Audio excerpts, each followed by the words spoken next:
The United Nations says civilian deaths in Afghanistan are up 23% this year, with most coming at the hands of anti-government forces. The rising toll reflects the challenge Afghan security forces will face when US troops draw down next year. Some US troops need to stay to help, analysts say.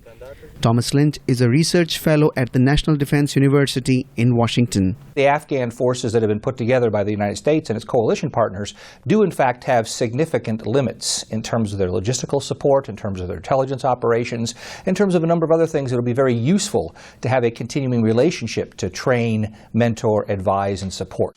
Analysts say Washington and Kabul need to get back to talks that were halted by the Afghan president over US overtures to the Taliban. Michael O'Hanlon of the Brookings Institution says if that does not happen, the Taliban will benefit. We have to concentrate our anger against the enemy, not on each other. So I frankly wish that President Karzai, even though I understand his frustration, would not have done this. What would an Afghan-US agreement look like? Thomas Lynch says the US wants to legally protect its troops. This agreement will have to meet certain requirements, minimum threshold requirements for U.S. military personnel to stay. And chief amongst these, will be that the U.S. forces that remain behind have first requirements for legal trial in the U.S. Military courts system. And the Afghans need to be comfortable with the U.S. troop presence.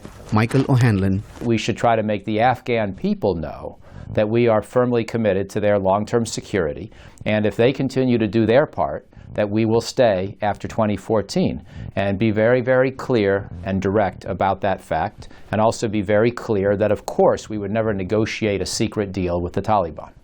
In neighboring Pakistan Thursday, U.S. Secretary of State John Kerry vowed that the U.S. will not abandon Afghanistan and expressed confidence a deal with Karzai government will be reached soon.